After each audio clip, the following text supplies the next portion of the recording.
Hello दोस्तों, हम लोग उस वीडियो में देखे थे कुछ युद्ध के बारे में जो कि आधुनिक भारत के बारे में देखे थे। और हम लोग देख रहे थे प्लासी और बक्सर का युद्ध के कारण, है ना। तो फर्स्ट वीडियो भी आप लोग देख लीजिएगा, अगर जो नहीं देखे होंगे तभी ये समझ में आएंगे। और हम लोग यहाँ से स्टार्ट करेंगे आज बक्सर का युद्ध से। ओके, कि बक्सर का युद्ध जो है कि क्यों हुआ, है ना। बक्सर का युद्ध का कारण क्या था, है ना। पहले हम लोग यहाँ से देख लेंगे कि किन के बारे में जान रहे हैं हम लोग, बक्सर के युद्ध। ओके, तो इनके बारे में थोड़ी जानकारी ले लेते हैं। ठीक है, जैसे संयुक्त भारत की सेना है, ये देख लेते हैं। मुगल बादशाह शाह आलम द्वितीय। अवध का नवाब कौन था? सिराजुद्दौला। बंगाल का नवाब कौन था? मीर कासिम। तो इन्हें क्या करना है, ये फैक्ट है और ये फैक्ट चीजों को सभी को याद करना है। और ईस्ट इंडिया की सेना कौन थे? Hector Munro. इनके पास सेना कितने से? 1727 हेक्टर मुनरो के पास। और इनके पास लमसम 50,000 की सेना थे। ठीक है, चलिए अब आते हैं हम लोग टॉपिक पर। पहले एक चीज यहाँ पर हम लोग देख लेते हैं कि बक्सर युद्ध का कारण क्या बना है। ठीक है, इसका रीजन क्या था? ठीक है, रीजन यानी कारण इनका हम लोग समझने की कोशिश करेंगे। तो बंगाल का नया नवाब एक योग्य नवाब था। वह कंपनी के दबाव से मुक्त होना चाहता था। ठीक है, जब उसने अन्य यूरोपीय कंपनियों से मिलकर अपनी सैनिक स्थिति को आधुनिक दौर तरीके से क्या किया, उन्होंने मजबूत करने लगा, तब अंग्रेज क्या हुए? चिढ़ने लगे। फलतः संघर्ष की कहानी बनने लगा। ठीक है, तो इस प्रकार से इनका युद्ध का कारण था। अंग्रेज जो है कि चिढ़ने लगे और तब जो है कि युद्ध का कारण बन गया। अब देख लेते हैं बक्सर युद्ध का परिणाम थोड़ा सा। ओके, पेन चेंज कर लेते हैं हम लोग, रेड ले लेते हैं। बक्सर के बाद कंपनी की चुनौती देने वाली कई बड़ी शक्ति नहीं रह गई थी। अवध हमेशा के लिए कंपनी के प्रभाव में आ गया था और मुगल बादशाह पेंशन करता बन गया। बंगाल के नवाब सदा के लिए अंग्रेजों के अधीन बन गए थे। ठीक है, तो यहां से देखेंगे और आगे देख लेते हैं। इस युद्ध के बाद बंगाल में क्या हुआ? द्वैत शासन लागू हुआ। इसके परिणाम बंगाल के लिए काफी कष्टकारी सिद्ध हुआ। कंपनी अब एक व्यापारिक कंपनी की हैसियत से आगे बढ़कर राजनीतिक में इन्होंने क्या किया? काम करने लगा। ठीक है, अब हम लोग आगे की ओर देखते हैं। सैनिक परिणाम क्या हुआ इनकी, देख लेते हैं। अंग्रेजों की बक्सर विजय प्लासी से भिन्न थी। इससे उन्होंने षड्यंत्र द्वारा नहीं बल्कि अपनी क्षमता और कुशलता और योग्यता के द्वारा जीता था। कहने का मतलब षड्यंत्र मतलब किसी भी राजनीति कर करके उसको नहीं जीता गया, है ना, कि इसे छल हो गए, कपट हो गए, ऐसा करके इन्होंने नहीं जीता। और इस युद्ध का इन्होंने अपनी क्षमता और कुशलता से क्या किया? इन्होंने युद्ध को जीता, यानी ईमानदारी पूर्वक से जीता। ओके, इस विजय में अंग्रेजों की सैनिक क्या थे? मजबूत स्थापित हुई। बक्सर के दादा कंपनी एक सैन्य शक्ति के रूप में उभरी। दाद कंपनी जो था एक सैन्य शक्ति के रूप में क्या हुआ? उभरा। अब कंपनी ने हिंद महासागर में अनेक ठिकानों और सैनिक अड्डे स्थापित किए। ठीक है, ओके, आप लोग समझ रहे हैं हिंद महासागर किधर है, नहीं है। अब इसका परिणाम क्या हुआ था ये देख लेते हैं। बक्सर के बाद कंपनी ने इलाहाबाद की संधि के माध्यम से बंगाल से दीवानी या राजस्व वसूलने का अधिकार प्राप्त कर लिया था।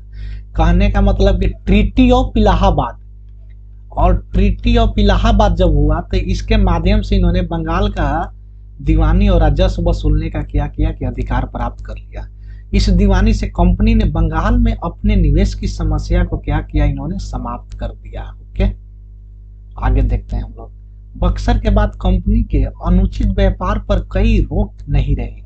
अब अंग्रेज ने शिल्पियों डरा धमकाकर कम कीमत पर वस्तुओं को खरीदारी की और इससे भारतीय हस्तशिल्प का पतन प्रारंभ हुआ। कहने का मतलब कि अंग्रेज क्या किया कि मान लीजिए जो चीज 10 रुपये है ना, 10 रुपये है, तो अंग्रेज कह रहा है कि यार इसको डरा धमकाकर इसको बोल रहा है तुम 6 रुपये में, तो 4 रुपये की क्या हुई? हानि हो गई। तो जब लॉस होने लगी तो इनकी ऑटोमेटिक है कि क्या होगा? पतन होने लगा। ठीक है, इस प्रकार से बक्सर के बाद भारत से ब्रिटेन की तरफ भारी मात्रा में धन की निर्गमन हुई। ओके, कंपनी के द्वारा अधिक भू राजस्व वसूली से तथा व्यापार में अपने शक्ति के दुरुपयोग भारत के कृषि, व्यापार और वाणिज्य में गिरावट आई थी। ठीक है, इस प्रकार से, क्योंकि अब कृषि में गिरावट इसलिए आएगा क्योंकि जब लॉस होने लगेगा किसी चीज में, अंग्रेजों ने सोचा कि इनसे डरा धमका करके ले लें हम, तो लॉस होगा तो उनके पतन हो जाएगा ऑटोमेटिक। जरा देख लेते हैं सामाजिक परिणाम क्या हुआ। बक्सर के बाद बंगाली साम्राज्य को गरीबी एवं बेरोजगारी, देखिएगा, बेरोजगारी का सामना करना पड़ा। बंगाल के नवाब कंपनी के शोषण से किसान शिल्पियों की रक्षा नहीं कर पाए। अब बंगाल लोगों को क्रिया क्रय शक्ति कम हो गई और 1770 का बंगाल का अकाल इसका परिणाम था। तो 1770 में बंगाल में अकाल का किसका परिणाम था?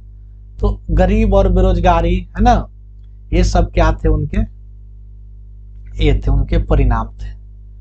तो आप लोग भी ध्यान दीजिएगा। अब हम लोग देख रहे हैं हैदर अली के बारे में, हम लोग थोड़ी जानकारी ले रहे हैं। किनके बारे में? हैदर अली की परिचय यानी कि इंट्रोडक्शन। किनकी? हैदर अली की। ये दिस इज हैदर अली। हैदर अली का जन्म वर्ष 1722 ईस्वी में कर्नाटक के कहां पर हुआ था? कोलोर, कर्नाटक के कोलोर जिले में, है ना, हुआ था। इसके पिता फतेह मुहम्मद की मृत्यु 1728 में हो गई थी।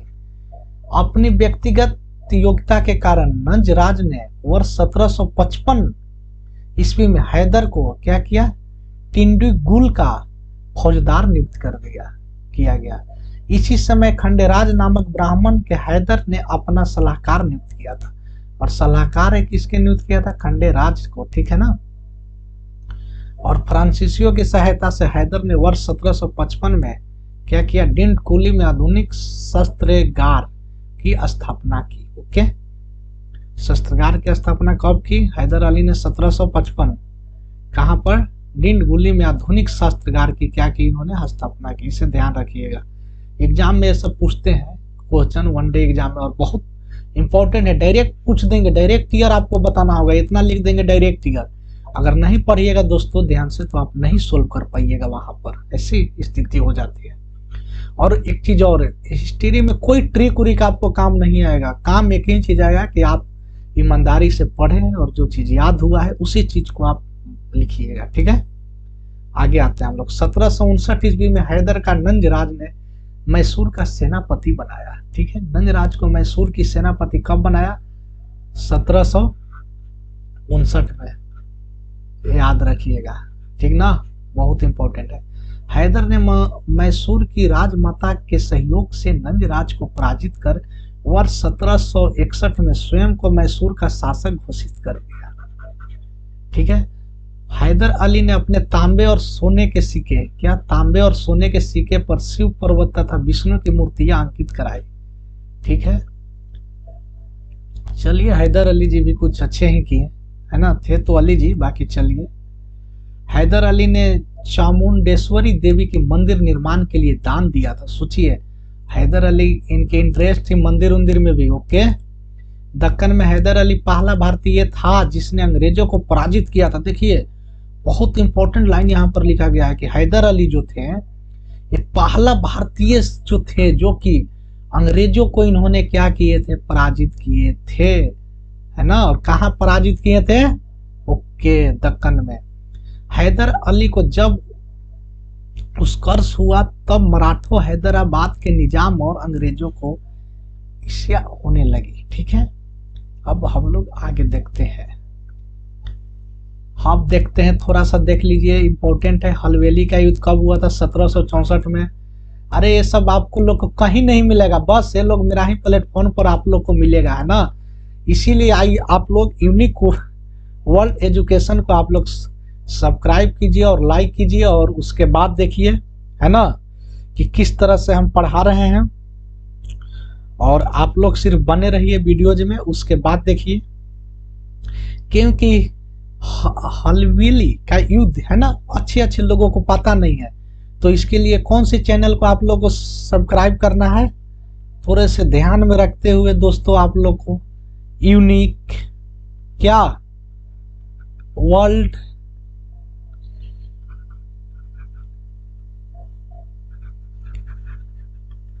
एजुकेशन को आप लोग को क्या करना है, लाइक और सब्सक्राइब आप लोग कीजिए, है ना। उसके बाद देखिए मेरा जलवा, आप लोग को तो मैं मॉडर्न हिस्ट्री पढ़ा दूंगा ना, कि आप लोग कहिएगा कि कोई टीचर पढ़ाया था, और इससे ज्यादा दोस्तों कोई एग्जाम में नहीं आएगा, है ना। और मैं दावे के साथ कर रहा हूँ, आप लोग किसी भी स्टूडेंट से पूछ लीजिएगा, नहीं बता पाएंगे, ये सब फैक्ट मैं बता रहा हूँ आपको। इसलिए हलीवली का युद्ध कब हुआ था? 1764 में। माघव राज यहाँ पर क्या हुए थे? विजय हुए थे। और हैदर अली यहाँ पर क्या हुए थे दोस्तों? पराजित हुए थे। ठीक है, अब आइए पॉइंट पर। हैदर अली ने अपनी कूटनीति और धार्मिक सहिष्णुता की नीति के कारण अपने पड़ोसियों के स्वयं के पक्ष में जोड़ रखा था। किससे? कूटनीति, है ना। कहने का मतलब छल कपट से दोस्तों ज्यादा कामें होती नहीं है, कुछ पल के लिए हो जाती है, बाकी बाद में कष्टदायक होते हैं। जैसे हमारे अंग्रेज लोग ही आए तो छल से कपट से तो युद्ध को जीतते आए, बाकी अंत में उन्हें यहाँ से भागने पड़े, है ना। और भागे भी तो किस स्थिति से भागे लोग देखे, इसीलिए कहा गया छल पकड़ से ज्यादा दिन होते नहीं है कोई चीज। प्रथम बंगाल मैसूर युद्ध में हैदर ने अंग्रेजों को पराजित किया, लेकिन इसे दूसरे मैसूर युद्ध के दौरान हैदर की मृत्यु हो गई। ठीक है, हैदर की मृत्यु कब हुई? दूसरे मैसूर युद्ध में, है ना। यानी कि सेकेंड मैसूर युद्ध में क्या हुई? हैदर जी की मृत्यु हो गई। आगे पढ़ लेंगे हम लोग इनके बारे में भी, है ना। ये देखिए टीपू सुल्तान का परिचय जरा। टीपू सुल्तान, अब हम लोग किनके बारे में जान रहे हैं? टीपू सुल्तान के। ठीक है, अपने पिता हैदर की मृत्यु के बाद मैसूर का शासक टीपू बना। ठीक है, मैसूर का शासक कौन बना? पिताजी के चल जाने के बाद टीपू बना। ठीक है, टीपू विदेशी घटक में रुचित रखने वाला, आधुनिक सोच वाला और प्रगतिशील सोच का था, लेकिन टीपू ने बादशाह की उपाधि धारण की थी। टीपू ने जो था किसका उपाधि धारण किया था? बादशाह का उपाधि इन्होंने क्या किया था? धारण किया था। और अपने नाम के सिक्के चलवाए थे। ये देखिए टीपू सुल्तान जी, है ना, ये अपने नाम के सिक्के भी चलवाए थे। टीपू ने अपनी सेना को आधुनिक प्रशिक्षण देने के लिए एक फ्रांसीसी सेना नायक जनरल रियो का नियुक्त किया था। इन्होंने किसको नियुक्त किया? सेना नायक जनरल रियो का। इन्होंने क्या किया? टीपू सुल्तान जी ने उन्हें नियुक्त किया। और क्यों नियुक्त किया आप लोग तो रीजन इसमें समझ ही गए होंगे। ओके दोस्तों, इसका नोट्स बना लीजिएगा, बहुत कामयाब करेंगे आप लोग, बहुत काम आएंगे इसमें। ये टॉपिक, इस सेशन बहुत इंपॉर्टेंट है। टीपू डिंटीगल और मलवार में गोला बारूद की फैक्ट्री लगाई थी। टीपू जी कहाँ कहाँ फैक्ट्री लगाए थे इन्हें देख लेना है, ठीक है ना। ओके, ये दो जगह पर क्या किए थे? गोला बारूद का इन्होंने फैक्ट्री लगाए थे। टीपू ने व्यापार और वाणिज्य के प्रति राजस्व कोड का गठन करके राज्य आय में वृद्धि की थी। ओके, यह अंतरराष्ट्रीय घटना की रुचि लेने वाले आदमी था और इसने फारस, तुर्की, अरब, अफगानिस्तान, फ्रांस, मॉरिशस आदि देशों में अपने राजनयिक संबंध स्थापित किए थे। ठीक है, अब हम लोग आगे आते हैं। अंगाल मैसूर का, ठीक ना, इसका संघर्ष देख लेते हैं और आधारभूत का कारण देख लेते हैं। ठीक है, अंग्रेज मलवार के क्षेत्र में मसलों के व्यापार पर अपना एकाधिकार रखना चाहते थे, लेकिन हैदर और टीपू ने ऐसा नहीं होने दिया। फलतः दोनों शहीदियों में टकराव बढ़ा दी। ठीक है, हैदर और टीपू दोनों ने अपनी सेना को आधुनिकीकरण किया था और यह स्थिति अंग्रेजों को पसंद नहीं आई। अंग्रेज दोनों को पिछलगू एवं कमजोर बनाए रखना चाहते थे, क्योंकि अंग्रेज का तो भाई नीति ही था, कूटनीति। तो चाहता था कि अगला आदमी हमसे कमजोर रहे, है ना। टीपू सुल्तान आधुनिक सोच का व्यक्ति था। यह कोई देश से अपने राजनीतिक संबंध स्थापित करता था। अंग्रेज इन देशों को अपना शत्रु मानते थे। मैसूर और फ्रांसीसियों में दोस्ती थी, ठीक है ना। अंग्रेज को फ्रांसीसियों का भय सताता था। अंग्रेज सोचता था, अरे यार, फ्रांस का तो भय मुझे सपनों में भी सता रहा है, कहीं मुश्किल में न डाल दे। तो अंग्रेज का ये हाल हो रखा था दोस्तों। अंग्रेज सशिक्षित हुए और युद्ध की स्थिति बनी।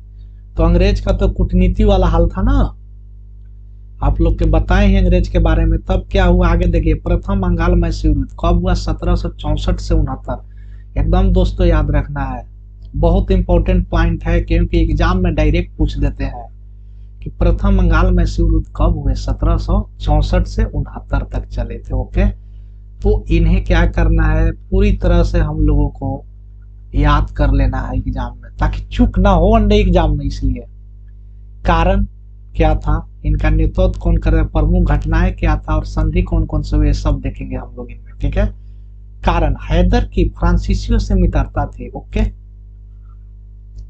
इस युद्ध का एक प्रमुख कारण था, हैदर अली के विरुद्ध अंग्रेज पलासी के युद्ध की तरह षड्यंत्र रच रहे थे। इसमें हैदर रुष्ट हुआ। सोचिए, बहुत इंपॉर्टेंट पॉइंट यहाँ पर बता रहे हैं। अंग्रेज जो थे, जैसे पलासी का युद्ध जीते कूटनीति कर करके, है ना, उसी प्रकार यहाँ पर भी अपना षड्यंत्र कर रहे थे। इससे हैदर क्या हुआ, रुष्ट हुआ, है ना। दोनों की दक्कन में अपने अपने प्रभाव की वृद्धि भी युद्ध के कारण था। ठीक है, अब आगे देख लेते हैं हम लोग। इसका नेतृत्व कौन कर रहे थे, हैदर अली, और उधर से कौन कर रहे थे, ये वेरलेस्ट स्मिथ। ओके, अब देखिए घटना देख लेते हैं। परम में अंग्रेज ने निजाम और मराठों का एक त्रिकूट बनाया था। हैदर ने मराठों को 35 लाख रुपए देकर संधि से अलग कर दिया था। सोचिए, निजाम ने स्मिथ के साथ मैसूर पर आक्रमण किया, लेकिन इस समय हैदर निजाम के साथ आ गया। ठीक है ना, हैदर जो था किसके साथ आ गया, निजाम के साथ में क्या हुआ कि आ गया। ओके, अब हम लोग देख लेते हैं आगे, ये देख लेते हैं चगामा घाट का युद्ध। बहुत इंपॉर्टेंट है दोस्तों, ये कब हुआ था, 1767 में। बहुत इंपॉर्टेंट है, आप लोग को ध्यान देना है। ठीक है, एक साइड किन कौन थे, हैदर थे, और हैदर के साइड कौन थे, निजाम और मराठा। ठीक है, और इनके साथ कौन थे, स्मिथ। इसमें क्या हुए थे, पराजित हुए थे। ठीक है, आगे देख लेते हैं हम लोग। मद्रास की संधि देख लेते हैं। संधि कब, ट्रीटी ऑफ मद्रास कब हुई थी, 4 अप्रैल 1769 को। इन्हें याद रखने की, मद्रास की संधि कब हुए थे, 4 अप्रैल 1769 को। दोस्तों हर हाल में याद रखना है ना, 1769 में। ओके, संधि का पक्ष हैदर अली की तरफ था। ओके, संधि में एक दूसरे के कैदियों और स्थानों की अदला बदली शामिल थी। यह एक प्रतिरक्षात्मक संधि था और अंग्रेज ने समय पड़ने पर हैदर का साथ देने का वादा किया था। ध्यान रखिएगा, अंग्रेज क्या कहा था कि अगर समय पड़ेगा तो हैदर जी को क्या करेंगे, हम साथ देने का वादा करेंगे। बाकी अंग्रेज तो खुद तेज था, आप लोग समझ सकते हैं आगे क्या हो सकता है। द्वितीय अंगाल मैसूर युद्ध कब हुआ था दोस्तों, 1780 से 84। एकदम याद रखना है ये सब, कारण देखेंगे, है ना, सभी चीज के बारे में हम लोग जानेंगे। कारण देख लेते हैं। मद्रास की संधि का अंग्रेजों द्वारा पालन न करना, हैदर का मराठा और निजाम के त्रिगुट में शामिल होना, अंग्रेज की फ्रांसी बंदरगाह माही पर आक्रमण, यह इस युद्ध का तत्कालीन कारण बन गया था। क्या, फ्रांसी बंदरगाह माही पर क्या किया था, इन्होंने अटैक किया था, है ना। जब भाई नॉर्मल बात है कि आप लोग पर भी कोई भी अटैक करेगा तो आप लोग क्या कीजिएगा, उसे बोलिएगा ओके रेडी हो जाओ। है ना, ऐसे ही हो जाता है। इसका नेतृत्व कौन होते हैं, देख लीजिए, हैदर अली टीपू, है ना। इधर से अंग्रेज की तरफ से कर्नल बेली और हेक्टर मुनरो और आयरकुट। ये सब आगे पढ़ना है हम लोग के हेक्टर मुनरो के बारे में, है ना। तो आगे आप लोग वीडियो को देखते रहिए और बस प्यार बनाते रहिए, और मैं देखिए कैसे पढ़ाता हूँ आप लोग को, है ना। सिर्फ आप लोग नोट्स बना लीजिएगा, नोट्स बनाइएगा, और ये आप लोग एग्जाम में सिर्फ देख कर चल जाइएगा। मैं दावे के साथ कर रहा हूँ कि क्वेश्चन नहीं छूटेंगे आप लोग को, है ना। ये देखिए आरंदी का युद्ध, हैदर अली इसमें क्या हुए थे, हमारे विजय हुए थे, और कर्नल बेली क्या हुए थे, पराजित हुए थे, है ना। और हम लोग आगे देख लेते हैं।